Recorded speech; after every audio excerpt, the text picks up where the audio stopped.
Well, Adelaide's one of the best cities to grow old in, but it seems it's not just a good place for us humans. Our city's home to some of the country's oldest animals, from our dear flamingo at the Adelaide Zoo to some wise but weary domestic pets. Lucy Polkinghorne thought she'd have a chat with our feathery and furry friends.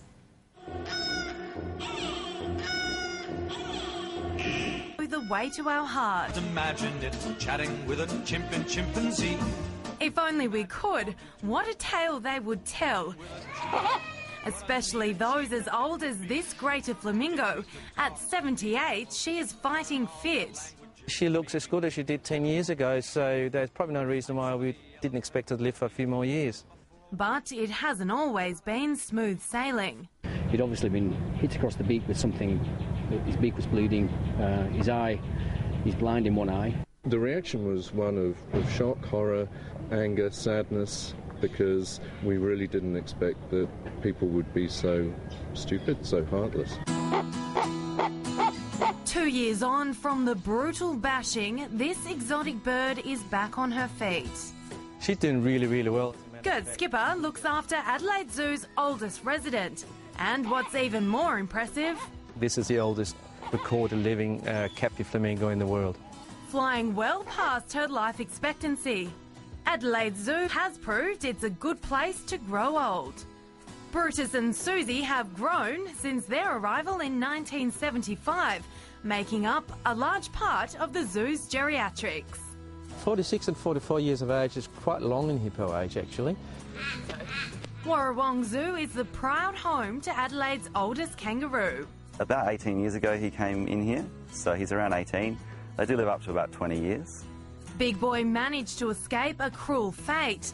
Many others aren't so lucky. He was a rescue joey, so he might have been either shot by a farmer or unfortunately run over.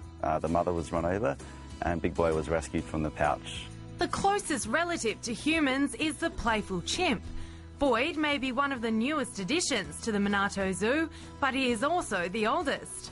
He's a funny guy. He's very unique. He likes what he likes and doesn't like what he doesn't like. And he's very docile as well. But if there is an injustice, he will sort of have a screaming match about it. As primate keeper Cassandra Rowe knows all too well. At 32, Boyd still has many more years to run amok. He's actually kind of in the prime of his life, really, because they can be about 60. So he's got a while to go. Becoming very proactive of bringing their pets in for wellness checks and making certain that everything's going all right, because if you can pick diseases up early, you can do a much better job of it. Vet Dr. David Neck is confident it'll benefit more than just your loved one. Is it true a healthy pet means a healthy owner? There's some evidence out there that having a healthy pet keeps the owner healthy, and having a longer living pet helps the owner live longer as well. There's some evidence that suggests that heart attack victims have a 28% greater survival rate if they've got a pet at home. But what does happen to those pets who lose their owners? The older the dog is, the less chance they have of surviving what I call the syndrome. A, because they are going to need more expensive vet work, predictably, as they get older. But B, just because people wanted a dog that isn't going to die. You know, it's that sad fact. SA Dog Rescue is one of many animal groups who save pets from death row.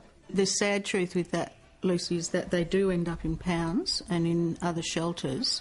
And if there is no rescue, then in this age group, with the amount of vet work that usually needs to be done, they just don't survive the death row syndrome. Marg Bonner helps find foster carers like Wendy, or a loving family willing to give a dog a second chance. I think people probably underestimate how affected a dog is from leaving its previous owner. If you imagine a dog like Mickey could have lived with someone for 13 years. 13 years, that's a lifetime of history and love and care.